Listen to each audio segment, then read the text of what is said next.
Ganda siya, di ba? Ayan yung isa, oh. Isang puno. Pinalakihan ko kasi. Ayan. Ayun. Ayun, dito ding isa. Marami na siyang may na rin siya, oh. Mas marami ditong bumubuka. See?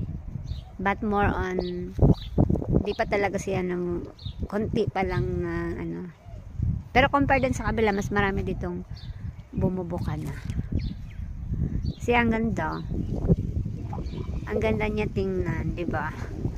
Pag hindi pa bumuka, maganda siya tingnan kahit yung lang, yung parang bilog-bilog lang. Para siyang mga Christmas balls.